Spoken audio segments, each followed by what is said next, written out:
Bonjour à tous et bienvenue dans cette nouvelle vidéo sur le logiciel Fusion 360. Donc dans le tutoriel d'aujourd'hui, c'est cette pièce que nous allons dessiner ensemble. C'est une pièce qui va être très intéressante car elle va nous permettre de revoir ensemble pas mal de notions. Donc sans plus attendre, c'est parti pour la conception. Donc nous allons débuter cette conception en créant une nouvelle esquisse sur ce plan. Et nous allons commencer cette nouvelle esquisse avec l'outil ligne et on va venir tracer un premier triangle de cette façon. Nous allons également faire un second triangle à l'intérieur. Une fois que c'est fait, je vais prendre mon outil ajuster et je vais venir effacer ce trait. Donc une fois que c'est fait, on va pouvoir mettre des contraintes. Donc on va dire que ce trait et ce trait sont égaux, ainsi que celui-ci et celui-ci. Une fois que c'est fait, on va pouvoir passer en élément de construction et venir tracer un trait qui part du centre de celui-ci jusqu'à l'origine et un second qui repart de l'origine et qui va jusqu'au centre de celui-ci. Ensuite, on rajoute des contraintes, donc de verticalité et d'horizontalité. Et une fois que ces contraintes sont ajoutées, on va pouvoir mettre nos cotes. Donc on va mettre ici une cote de 20 mm, ici une cote de 80 mm, et enfin une cote entre ce trait et ce trait de 30 mm. Donc une fois que c'est fait, on peut quitter cette esquisse, et cette esquisse, nous allons l'extruder. Donc je prends ma fonction extrusion, je renseigne une valeur de 2,5 mm, je me mets en symétrique et je fais OK. Donc nous avons maintenant le premier côté de notre pièce. Donc nous allons pouvoir poursuivre la conception avec le second côté. Donc pour le second côté, ça va être le même principe. On va faire une esquisse, mais cette fois-ci sur ce plan. Et on va également venir tracer un premier triangle. Donc je viens tracer le triangle, ensuite le second triangle à l'intérieur. Je prends mon outil ajuster et je viens retirer ce trait. Je vais mettre des contraintes, donc je dis que ce trait et ce trait sont égaux et que ce trait et ce trait sont également égaux. Ensuite, je vais pouvoir repasser en élément de construction et venir tracer un trait donc, qui part du milieu de celui-ci jusqu'à l'origine et un deuxième de l'origine jusqu'au milieu de ce trait. Je mets mes contraintes de verticalité ici et d'horizontalité ici.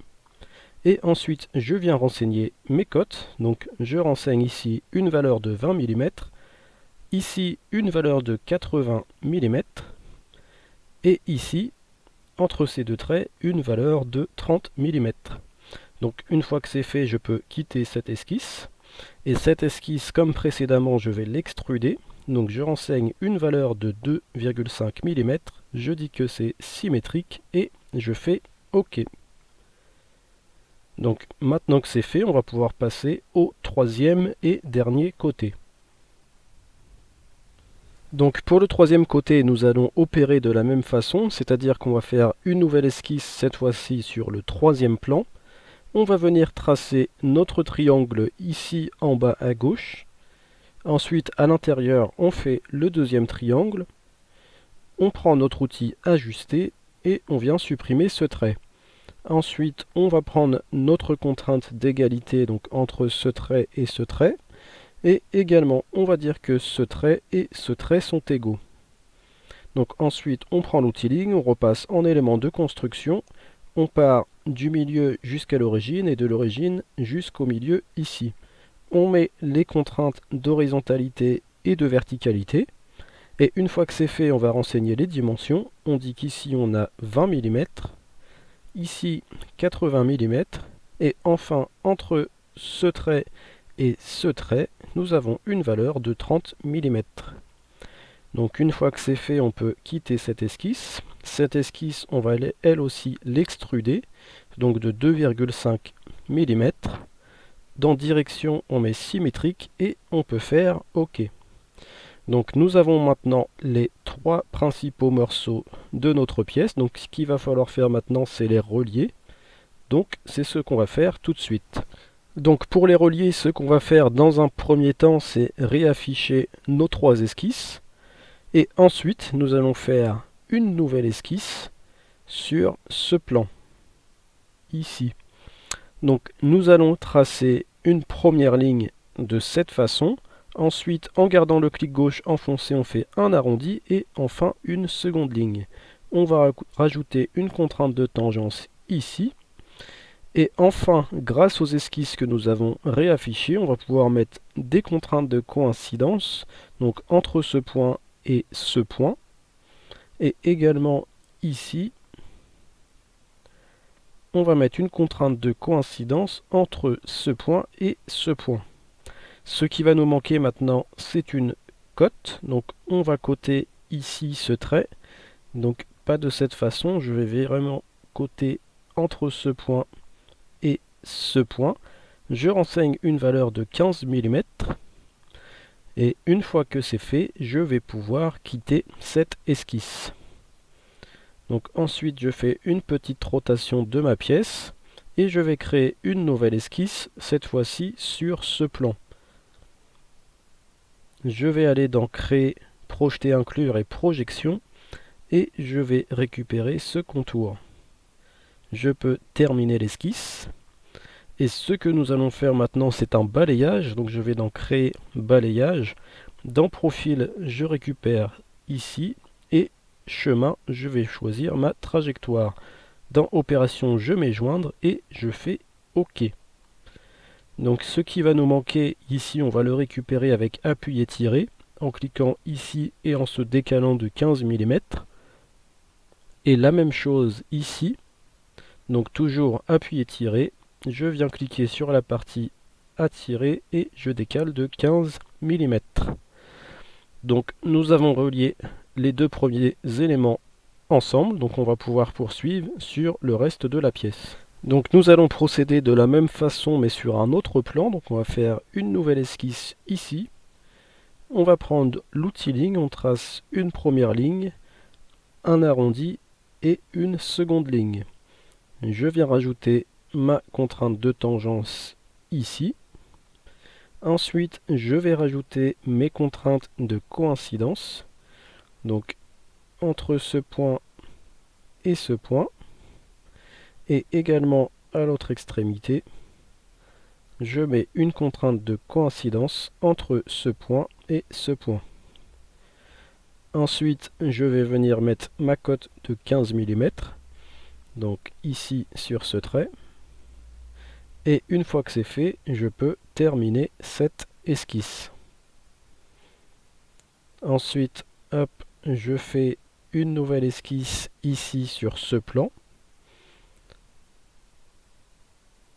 Hop, je me réaffiche bien. Je vais dans Créer, Projeter, Inclure et Projection.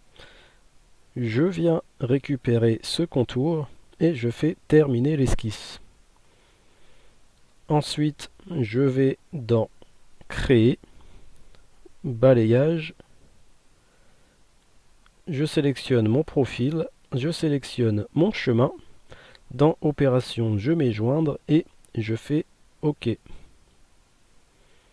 Je viens rajouter les morceaux manquants avec Appui et Tirer. Je sélectionne ici et je me décale de 15 mm.